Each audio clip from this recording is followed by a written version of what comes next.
اعوذ باللہ من الشیطان اللعین الرجیم بسم اللہ الرحمن الرحیم الحمد للہ رب العالمین الصلاة والسلام علی اشرف الانبیاء والمرسلین وعلی آلہ طیبین طاہرین المعصومین الذین اذہب اللہ عنہم الرجس وطہرہم تطہیرا اللہم صل علی محمد وآل محمد اللہم اخرجنا من الظلمات الوہم واکرمنا بنور الفہم اللہم افتح علینا ابواب رحمتک وانشر علینا خزائن علومک برحمتک یا ارحم الراحمین۔ عزیزان محترم، معرفت نفس کے موضوع پر آپ کے ساتھ گفتگو جاری ہے، اور کچھ دنوں سے ہم آپ کی خدمت میں خوابوں کی اقسام و انواع کو بیان کر رہے ہیں۔ آج پھر انہی انواع کا تکرار کرتے ہوئے مزید اپنی بحث کو تسلسل دیتے ہوئے رسول خدا صلی اللہ علیہ وآلہ وسلم کی نورانی روایت سے خوابوں کی اقسام آپ کی خدمت میں بیان کریں گے۔ گزشتہ جو گفتگو اب تک ہم آپ کی خدمت میں بیان کر چکے، ہم نے آپ کی خدمت میں خواب حق کو بیان کیا، یعنی بیان کیا کہ انسان کا نفس ناطقہ جب عالم رؤیا میں چلا جاتا ہے، یعنی جب سو جاتا ہے انسان، تو اس وقت انسان اس عالم مادہ سے مافوق عالم سے رابطہ کرتا ہے، اور وہاں جس چیز سے روبرو ہوتا ہے اسے خواب حق کہتے ہیں۔ پھر بیان ہوا کہ خواب حق کی دو قسمیں ہیں، رؤیا صادقہ اور رؤیا رحمانی۔ رؤیا صادقہ سے متعلق بیان ہوا کہ انسان کا نفس ناطقہ جب عالم مادہ سے مافوق عالم سے رابطہ کرتا ہے اور وہاں کسی واقعے کے باطنی سبب سے روبرو ہوتا ہے اور اس سے رابطہ قائم کرتا ہے، وہ واقعہ کہ جو بعد میں اس عالم مادہ میں زمان و مکان کے دائرے میں رہتے ہوئے کسی جگہ پر محقق ہو، تو اس رؤیا کو رؤیا صادقہ کہتے ہیں۔ یعنی انسان پہلے عالم رؤیا میں ایک چیز کو مشاہدہ کر لیتا ہے، پھر وہی واقعہ اس عالم مادہ میں دوبارہ وقوع پذیر ہوتا ہے، زمان و مکان کی قید کے تحت اس رؤیا کو رؤیا صادقہ کہا جاتا ہے۔ رؤیا رحمانی سے متعلق بیان ہوا کہ انسان کا نفس ناطقہ عالم رؤیا میں کہ جو عالم مافوق مادہ ہے، وہاں کسی ایسی حقیقت سے روبرو ہوتا ہے جو معنوی پیغام کے حامل ہوتی ہے۔ ممکن ہے انسان کا قوہ خیال اس معنوی پیغام سے متعلق ایک مناسب صورت بھی ایجاد کر کے انسان کے سامنے رکھ دے، اور انسان اس واقعے کو اس طرح سے مشاہدہ کرے جیسے اس نے وقوع پذیر ہونا ہے۔ لہٰذا رؤیا رحمانی کے بعد اب ہم آپ کی خدمت میں خوابوں کی دوسری قسم جو بعد میں بیان کی ہم نے، در واقع رؤیا رحمانی کی مزید اگر وضاحت کر دی جائے تو اس طرح سے ہے کہ بس اوقات انسان واضح خواب دیکھتا ہے، یعنی چاہے وہ رؤیا صادقہ کی صورت میں ہو، چاہے وہ رؤیا رحمانی کی صورت میں ہو۔ واضح خواب یعنی انسان کا عالم مادہ سے مافوق عالم سے رابطہ ہونا، خواب کو مشاہدہ کرنا، اور انسان کی قوہ وہمیہ کا اس خواب پر تصرف نہ کرنا اور اسی طرح سے اس کو دکھانا جیسے وہ حقائق وہاں پر موجود ہیں، تو یہ خواب واضح خواب ہے۔ لیکن بسا اوقات انسان عالم مادہ سے مافوق عالم سے جب رابطہ قائم کرتا ہے تو انسان کا جو قوہ خیال ہے وہ اس واقعے میں تصرف کرتا ہے، یعنی انسان کا یہ قوہ خیال اس چیز سے جسے اس نے مشاہدہ کیا ہے اس سے متعلق ایک تصویر کو ایجاد کرتا ہے،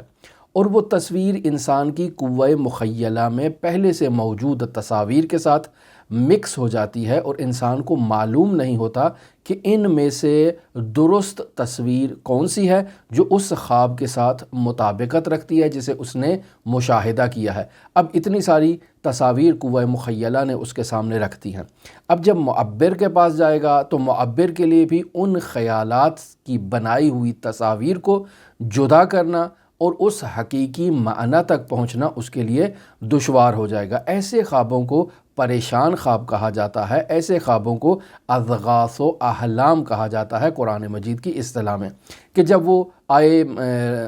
اس بادشاہ کے پاس اور معبروں سے سوال کیا گیا کہ اس خواب کی تعبیر کرو کہ ہم نے خواب میں دیکھا ہے کہ 7 موٹی تازی گائیں ہیں اور ان کو پتلی گایوں نے کھا لیا ہے، تو بتاؤ اس کی کیا تعبیر ہوگی؟ تو وہ کہتے ہیں قالوا اضغاث احلام، یہ جو آپ نے خواب دیکھا ہے یہ پریشان خواب ہیں، وما نحن بتاویل الاحلام بعالمین، کہ ہمیں پریشان خوابوں کی تعبیر کا علم نہیں ہے، آپ نے ایک پریشان خواب دیکھا ہے، اس کی کوئی تعبیر نہیں ہے۔ لہٰذا یہ تو اب تک کی گزشتہ بحث تھی جسے آپ کی خدمت میں ہم ابھی تک بیان کر چکے ہیں۔ ابھی آپ کی خدمت میں بیان کرنا چاہتے ہیں کہ کتاب ہے نہج الفصاحہ، اس کی جلد نمبر 50 میں رسول خدا صلی اللہ علیہ وآلہ وسلم نے خوابوں کی اقسام کو بیان کیا ہے۔ رسول خدا صلی اللہ علیہ وآلہ وسلم فرماتے ہیں کہ الرؤیا ثلاث، کہ انسان جو خواب مشاہدہ کرتا ہے ان خوابوں کی 3 اقسام ہے۔ پہلی قسم کون سی ہے؟ منہا احاویل الشیطان لیحزن بہا ابن آدم، یعنی پہلی خوابوں کی وہ قسم ہے کہ جس میں انسان کو جو چیزیں مشاہدہ ہوتی ہیں، جو انسان چیزیں دیکھتا ہے، وہ در واقع شیطان نے انسان کے خوابوں میں انسان پر القاء کی ہیں، انسان کی توجہ ان چیزوں کی طرف مبذول کرائی ہے تاکہ انسان پریشان ہو جائے۔ پس بعض خواب کون سے ہیں؟ احاویل الشیطان، یعنی شیطان کی جانب سے انسان کو القاء کی ہوئی، انسان کی توجہ بعض چیزوں کی طرف جو شیطان مبذول کراتا ہے عالم رؤیا میں، انہیں احاویل الشیطان کے نام سے رسول خدا صلی اللہ علیہ وآلہ وسلم نے یاد کیا ہے۔ پس خوابوں کی یہ پہلی قسم جن میں انسان جو ان خوابوں کو مشاہدہ کر رہا ہے، اس انسان کے اندر گمراہی کے آثار موجود ہیں، یعنی اس میں صلاحیت موجود ہے کہ اگر اسے شیطان گمراہ کرنا چاہے تو یہ گمراہ ہو سکتا ہے۔ اب اس انسان کو شیطان ایسی چیزیں خواب کے اندر خیالات اور وساویس کے صورت میں انسان کو دکھائے گا تاکہ یہ انسان راہ بندگی سے راہ انحراف کی طرف چلا جائے۔ لہٰذا شیطان ایسے انسان کے خیالات میں تصرف کرے گا، اپنا کنٹرول جمائے گا اور اسے خواب کے اندر ایسے کام انجام دینے کی ترغیب دلائے گا جن کی شریعت مقدسہ مطہرہ اسلامیہ میں اجازت نہیں ہے۔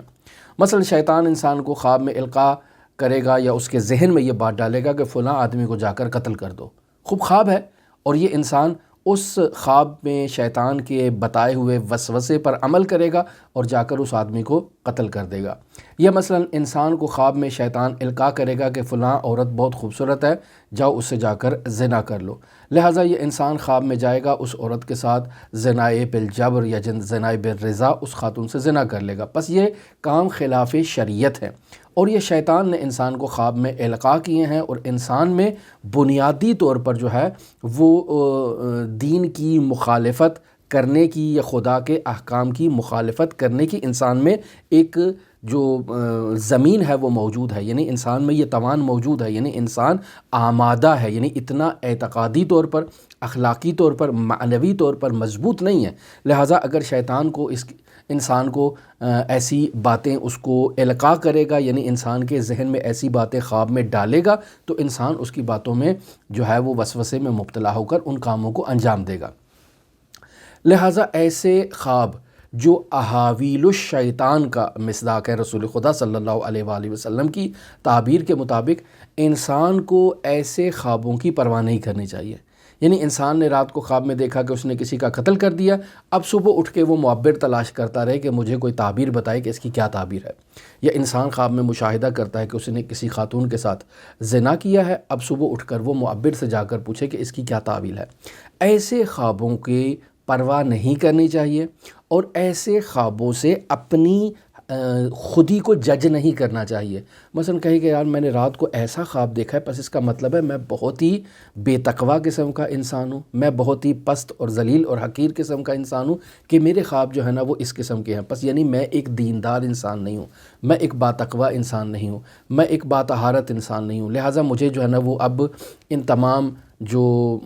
تعلیمات اسلامی ہیں جن میں انسان کو تقوی اور پرہیزگاری کی ترغیب دلائی جاتی ہے، میں ان سب کو اب جو ہے نا وہ ان سے دوری اختیار کرتا ہوں، چونکہ اس کا مجھے کوئی فائدہ نہیں ہے۔ کیوں؟ چونکہ میرا وجود خود اتنا پست ہو چکا ہے کہ عالم رؤیا میں مجھے ایسے خواب دکھائی دیتے ہیں۔ تو فرماتے ہیں کہ ایسے خوابوں میں انسان کو ان خوابوں کی پرواہ نہیں کرنی چاہیے اور ان خوابوں سے اپنی خودی کو جج نہیں کرنا چاہیے، اور انسان جو ہے وہ تقویٰ اور پرہیزگاری کی راہ پر اسے چلنا چاہیے۔ اب آتے ہیں رسول خدا صلی اللہ علیہ وآلہ وسلم نے خوابوں کی دوسری قسم جو بیان فرمائی ہے، تو ارشاد فرماتے ہیں وَمِنْہا، یعنی خوابوں کی دوسری قسم ما وہ خواب ہیں یَہُمُّ بِهِ الرَّجُلُ فِی یَقظَتِهِ فَیَرَاهُ فِی مَنَامِهِ، یعنی خوابوں کی دوسری قسم وہ خواب ہیں کہ جن چیزوں کو انسان اپنی بیداری میں مشاہدہ کرتا ہے، انہی چیزوں کو انسان عالم رؤیا میں مشاہدہ کرتا ہے۔ میں نے بیداری میں جو چیز میں مثلا ایک کتاب پڑھ رہا ہوں، بہت ہی دلچسپ کتاب ہے، بہت ہی خوبصورت ناول ہے بالفرض، میں سارا دن اس ناول کو پڑھتا رہتا ہوں۔ اب جب خواب میں جاتا ہوں تو خواب میں بھی میں یہی مشاہدہ کرتا ہوں کہ وہی ناول ہے میرے ہاتھ میں، وہی رسالہ ہے، وہی کتاب ہے جو بہت ہی دلچسپی کی حامل تھی، میں رات کو خواب میں بھی اسی کو مشاہدہ کر رہا ہوں۔ یا دن میں دیکھتا ہوں مثلا ایک آدمی ہے جو ٹریفک کے جو ہے وہ اشاروں کو، ٹریفک کو کنٹرول کرتا ہے، وہ دن میں جو ہے وہ ادھر ادھر ہاتھ کے اشارے سے جو ہے وہ گاڑیوں کو ادھر ادھر کر رہا ہوتا ہے۔ عالم رؤیا میں بھی وہ یہی کام کر رہا ہے کہ گاڑی کو ادھر ادھر کر رہا ہے اور ٹریفک کو جو ہے نا وہ کنٹرول کر رہا ہے، اس کو نظم و نسق دے رہا ہے۔ یا وہ افراد جو پولیس میں ہیں اور لوگوں پر ظلم کرتے ہیں، تو وہ عالم رؤیا میں بھی یہی مشاہدہ کرتے ہیں۔ یعنی انسان جو عالم بیداری میں جس چیز کو مشاہدہ کرتا ہے، جس چیز سے اس کا سروکار ہے، عالم رؤیا میں بھی اس کو بسا اوقات ایسی ہی چیزیں مشاہدہ ہوتی ہیں اور وہ دیکھتا ہے کہ میں وہی کام کر رہا ہوں جو عالم بیداری میں کرتا تھا۔ اب انسان جو ایسے خواب دیکھتا ہے، یعنی بیداری میں جن چیزوں کو انسان نے اپنی توجہ کا محور قرار دے رکھا ہے، انہی چیزوں کو انسان عالم رؤیا میں مشاہدہ کرے، تو یہ خوابوں کی دوسری قسم ہے رسول خدا صلی اللہ علیہ وآلہ وسلم کی تعبیر کے مطابق۔ اب تیسری قسم جسے رسول خدا صلی اللہ علیہ وآلہ وسلم یہاں بیان فرما رہے ہیں، فرماتے ہیں وَمِنْهَا جُزْءٌ مِّن 46 جُزْءً مِّنَ النُّبُوَّةِ،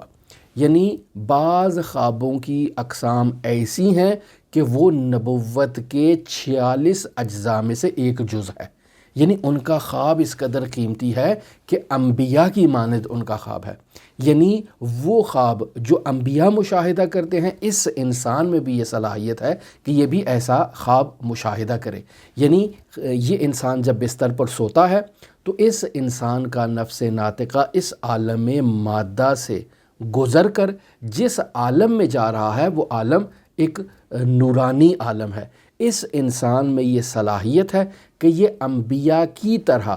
عالم غیب سے رابطہ قائم کر سکے، جیسے انبیاء عالم رؤیا میں عالم غیب سے رابطہ برقرار کرتے تھے۔ اس انسان پاکیزہ میں بھی یہی صلاحیت ہے کہ جس طرح انبیاء یہ کام کرتے تھے، یہ انسان بھی عالم رؤیا میں عالم غیب کے کلی مبانی سے رابطہ قائم کرے اور وہاں سے پیغام دریافت کرے اور وہاں کے حقائق کی طرف اپنی توجہ کرے۔ اس کا یہ مطلب نہیں ہے کہ یہ انسان نبی ہو گیا، یعنی وہ افراد کی جو گفتگو کو درست متوجہ نہیں ہوتے، درست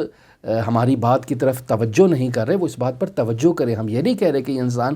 نبی ہو جائے گا، بلکہ اس انسان کے خواب اتنے پاکیزہ ہیں کہ رسول خدا صلی اللہ علیہ وآلہ وسلم فرما رہے ہیں وَمِنْهَا جُزْءٌ مِّن 46 جُزْءًا مِّنَ النُّبُوَّةِ، یعنی اس انسان کے خواب ایسے خواب ہیں کہ جو نبوت کے 46 اجزاء میں سے ایک جز انبیاء کا جو خواب ہے، وہی خواب اس بندے کی اب اتنی صلاحیت ہو چکی ہے کہ اس کو بھی ایسے پاکیزہ خواب عالم رؤیا میں مشاہدہ ہوں گے اور یہ ان کو مشاہدہ کرے گا۔ ایسے خوابوں کی ہم پہلی قسم آپ کی خدمت میں بیان کر چکے کہ جہاں ہم نے خواب حق کو بیان آپ کی خدمت میں کیا تو بیان کیا کہ رؤیا کی دو قسمیں ہیں، رؤیا صادقہ اور رؤیا رحمانیہ۔ رؤیا رحمانیہ میں وہاں بیان کیا تھا کہ انسان جب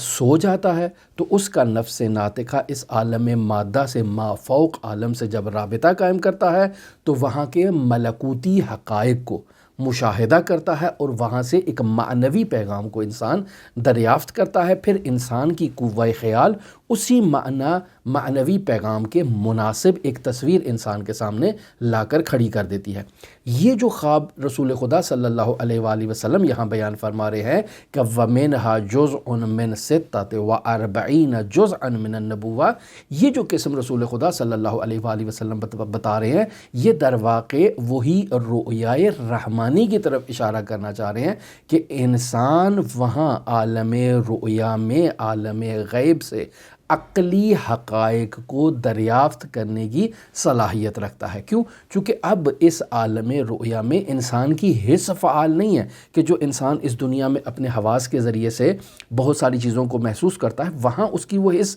فعال نہیں ہے، لہٰذا اس کا نفس ناطقہ اگر استعداد رکھتا ہے یعنی صلاحیت رکھتا ہے، اور پھر صلاحیت کے ساتھ یہ نفس ناطقہ ان حقائق سے مانوس بھی ہے اور اس میں شرائط بھی موجود ہیں کہ یہ وہاں سے پیغام کو دریافت کر سکے، تو ایسے میں یہ انسان اسی طرح سے جیسے آپ دیکھتے ہیں کہ عرفا بیداری کے اندر اپنی محسوسات سے اپنے رابطے کو منقطع کر دیتے ہیں اور معنوی حقائق کی طرف متوجہ ہوتے ہیں، یہ انسان اسی طرح عالم رؤیا میں ان معنوی حقائق سے رابطہ قائم کرے گا۔ جب انسان ان معنوی حقائق سے رابطہ قائم کرے گا تو اب اگر انسان کی قوہ خیال مستعد ہے تو انسان کی قوہ خیال بھی اس کے لیے مناسب تصویر کو ایجاد کرے گی اور اسے ایک مناسب چیز کی طرف متوجہ کرے گی۔ یہاں ایک مثال اس خواب سے متعلق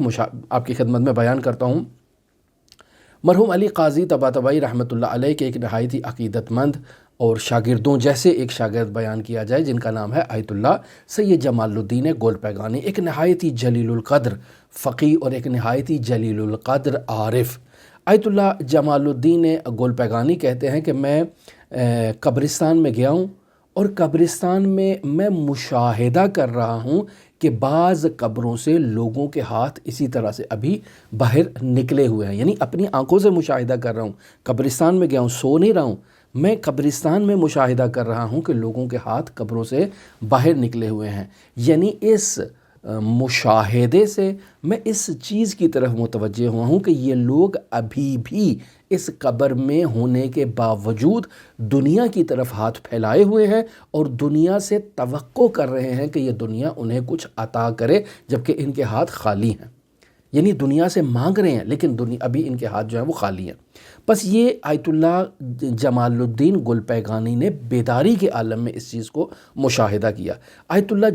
کیوں اس چیز کو آیت اللہ نے مشاہدہ کیا؟ تو یہاں بیان کرتے ہیں کہ در واقع آیت اللہ جمال الدین گولپیگانی نے اپنی آنکھوں کو محفوظ رکھا اور ان چیزوں سے اپنی آنکھوں کو بچا کر رکھا کہ جن چیزوں سے خداوند متعال نے ان آنکھوں کو منع کیا ہے کہ ان چیزوں کی طرف نظر نہیں کرنی ہے، یعنی حرام الہی کی طرف خدا نے منع کر رکھا ہے ان آنکھوں کو کہ تمہاری نظر حرام الہی کی طرف نہیں ہونی چاہیے، یعنی کسی نامحرم کی طرف نہیں ہونی چاہیے یا کسی ایسی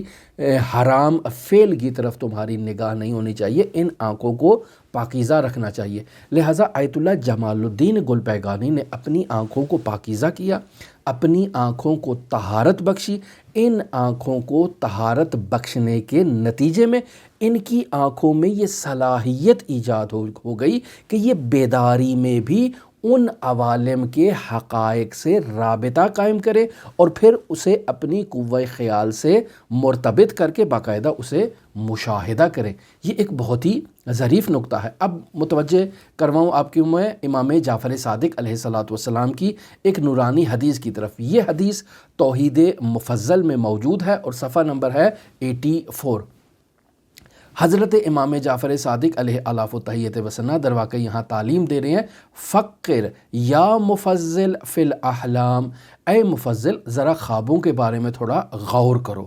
کیف دبر الامر فیہا، کہ کیسے خداوند متعال ان خوابوں کی تدبیر کرتا ہے۔ فمزج صادقها بقاذبها، یعنی خداوند متعال سچے خوابوں کو جھوٹے خوابوں کے ساتھ اور کذب خوابوں کے ساتھ آپس میں مکس کر دیتا ہے اور امتزاج دے دیتا ہے۔ فإنها لو كانت کلھا تصدق لکان الناس کلہم انبیاء، یعنی اگر خداوند متعال سچے خوابوں کو اور جھوٹے خوابوں کو آپس میں مکس نہ کرے اور تمام کے تمام خواب انسانوں کو جو ہیں وہ سچے ہوں، تو پھر یہ تمام کے تمام انسان جو ہیں یہ تو انبیاء ہو جائیں گے، یعنی ان میں اور انبیاء کے درمیان کوئی امتیاز برقرار نہیں رہے گا۔ ایسے جیسے ہم پہلے آپ کی خدمت میں بیان کر چکے کہ انبیاء اور ائمہ معصومین کل جو ہونا ہے اس کو آج رات مشاہدہ کر لیں گے عالم رؤیا میں۔ بس اگر میں اور آپ بھی اسی طرح ہر خواب جو دیکھیں وہ سچا خواب ہو تو میرے اور ان میں کیا فرق ہو گیا؟ جو انہوں نے مشاہدہ کرنا تھا وہ تو میں نے بھی مشاہدہ کر لیا،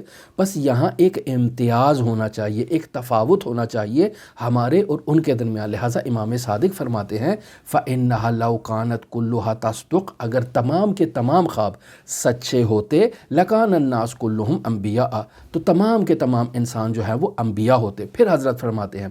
وَلَوْ كَانَتْ كُلُّهَا تَكْذِبُ، اگر تمام کے تمام خواب جھوٹے ہوتے لَمْ يَكُنْ فِيهَا مَنْفَعَةٌ، تو پھر ان خوابوں کا فائدہ کیا ہے کہ انسان نے سارا جو ہے وہ زندگی جھوٹے خواب ہی مشاہدہ کرنے ہیں، تو اصلاً یہ خواب منقطع ہو جانے چاہیے۔ خداوند متعال نے ان خوابوں کے اندر کیا حکمت اور مصلحت رکھی ہے؟ بس ان کے وجود میں کوئی حکمت اور مصلحت موجود ہے۔ لہٰذا حضرت فرماتے ہیں بل کانت فضلاً لا معنی لہا، یعنی اگر انسان کے تمام خواب جھوٹ ہوں تو پھر ان خوابوں کا کوئی فائدہ برقرار نہیں رہتا ہے۔ فصارت تصدق، پس بعض خواب جو صادق ہوتے ہیں احیاناً فینتفع بها الناس، تو یہ جو خواب سچے ہوتے ہیں انسان ان خوابوں میں موجود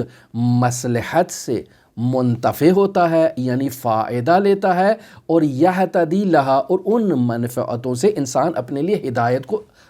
اخذ کرتا ہے۔ یعنی فصارت تصدق احیاناً، یعنی بعض خواب جو احیاناً سچے ہوتے ہیں فینتفع بها الناس، تو انسان ان سچے خوابوں سے فائدہ لیتا ہے، فی مصلحت یہتدی لہا، ایسی مصلحت کا فائدہ لیتا ہے جو اس کے لیے مفید ہوتی ہے۔ اور پھر فصارت تصدق، یعنی بعض خواب جو صادق ہیں احیاناً فینتفع بها الناس، اس سے فائدہ لیتا ہے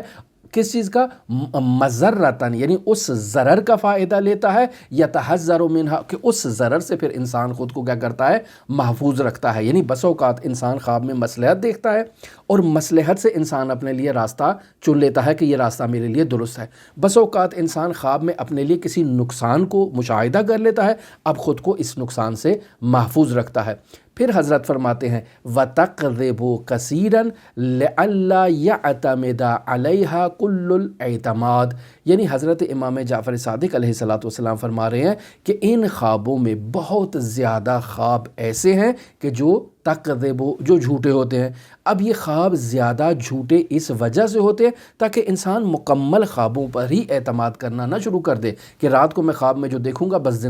دن کو میں نے اٹھ کے اسی کے مطابق عمل کرنا ہے۔ نہیں، انسان اپنی زندگی کو خوابوں کے مطابق نہ ڈھالے۔ لہٰذا یہاں سے یہ بات معلوم ہو جاتی ہے حضرت امام جعفر صادق علیہ السلام کی روایت سے کہ ہمیں اندھے ہو کر خوابوں پر اعتماد نہیں کرنا ہے کہ جو خواب دیکھا بس آنکھیں بند کر لیں اور اس پر اعتماد کر دیا، کیونکہ خواب سچے بھی ہیں اور خواب جھوٹے بھی ہیں۔ لہٰذا انسان کو دقت کرنی چاہیے، نہایت احتیاط سے کام لینے چاہیے، اور ہر خواب کو اہمیت نہیں دینی چاہیے انسان کو، کہ جیسے بطور معمول معاشرے میں مشاہدہ کیا جاتا ہے کہ لوگ خواب مشاہدہ کرتے ہیں اور اگلے دن اس کی تعبیر کے لیے معبر کو تلاش کرنا شروع کر دیتے ہیں کہ کوئی آئے بتائے کہ اس خواب کی کیا تعبیر ہے۔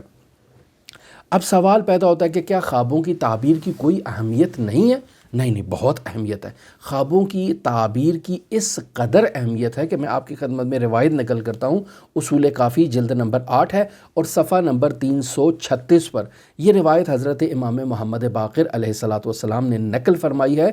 رسول خدا صلی اللہ علیہ وآلہ وسلم سے۔ بس امام صادق امام محمد باقر نقل کر رہے ہیں کہ رسول خدا صلی اللہ علیہ وآلہ وسلم فرماتے ہیں ان رؤیا المؤمن ترف بین السماء والارض علی رأس صاحبها، یعنی امام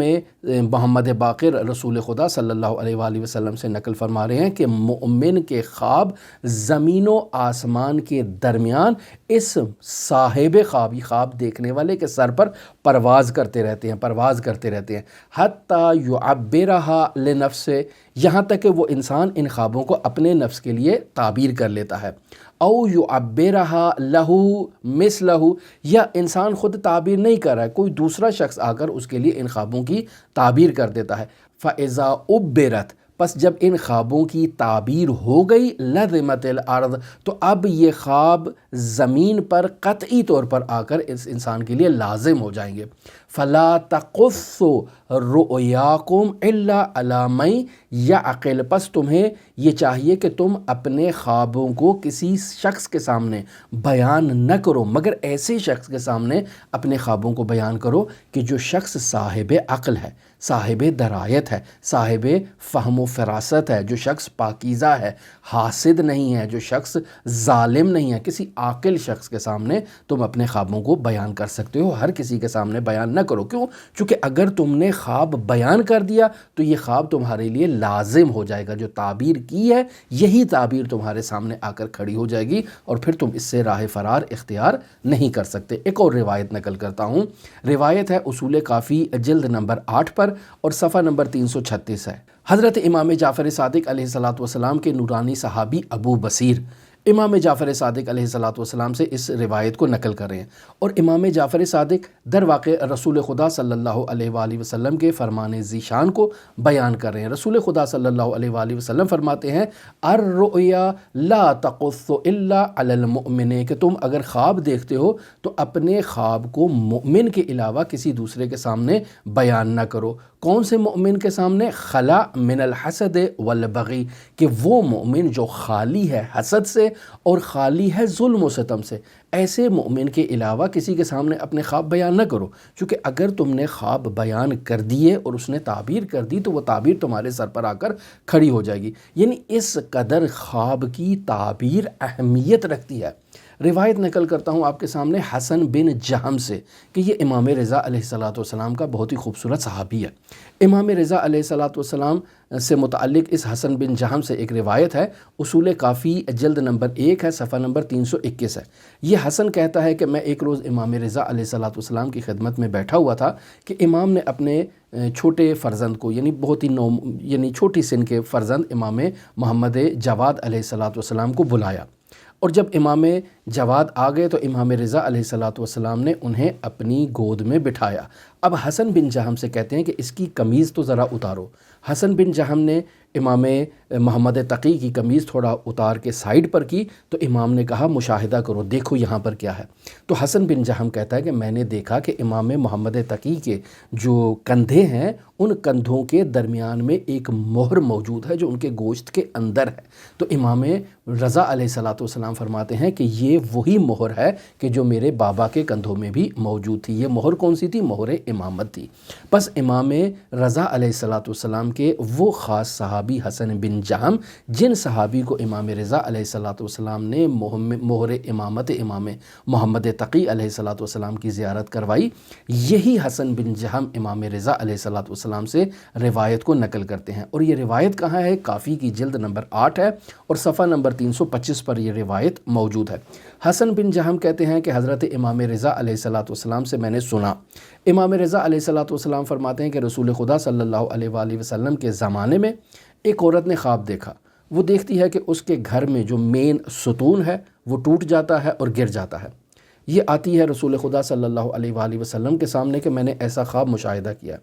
رسول خدا اس خواب کی تعبیر کرتے ہیں کہ تمہارا شوہر جو سفر پر گیا ہے وہ صحیح و سلامتی کے ساتھ واپس آ جائے گا۔ خوب، بہت خوب۔ پھر اس کا شوہر سفر پہ چلا جاتا ہے اور پھر یہ عالم رؤیا میں مشاہدہ کرتی ہے کہ اس کے گھر کا جو مین ستون ہے وہ ٹوٹ جاتا ہے۔ پھر آتی ہے رسول خدا صلی اللہ علیہ وسلم کے پاس تعبیر لینے کے لیے، تو رسول خدا فرماتے ہیں کہ تمہارا شوہر جو سفر پر گیا ہے وہ صحیح و سالم واپس آ جائے گا۔ خوب، بہت اچھی تعبیر ہو گئی۔ اب اس خاتون نے سمجھا کہ جب بھی گھر کا شتیر ٹوٹے گا تو اس کا شوہر تو واپس آ جائے گا، لہٰذا اب جب تیسری مرتبہ یہ رؤیا مشاہدہ کرتی ہے اور اس کا شوہر سفر پر جاتا ہے، یہ دیکھتی ہے کہ اس کے گھر کا شتیر ٹوٹ چکا ہے۔ اب یہ آتی ہے رسول خدا کے پاس، نہیں، رسول خدا کے پاس نہیں آتی ہے، بلکہ ایک ایسے شخص کے پاس جاتی ہے جو منفی طرز تفکر رکھنے والا شخص ہوتا ہے۔ اس کے سامنے بیان کرتی ہے کہ میں نے رات کو خواب میں ایسے مشاہدہ کیا ہے۔ تو وہ اس کی تعبیر کرتا ہے کہ تمہارا شوہر اب واپس نہیں آئے گا، اس کا اس سفر میں انتقال ہو جائے گا۔ اب جب یہ خبر رسول خدا صلی اللہ علیہ وآلہ وسلم تک پہنچتی ہے تو رسول خدا صلی اللہ علیہ وآلہ وسلم فرماتے ہیں کہ کاش وہ شخص اس کے خواب کی درست تعبیر کر دیتا، نیگیٹو سوچ نہ رکھتا اس کے خواب کے بارے میں، چونکہ اب اس نے نیگیٹو سوچ رکھی ہے اور نیگیٹو تعبیر کی ہے، لہٰذا اب اس کو اس نیگیٹو تعبیر کا سامنا کرنا پڑے گا۔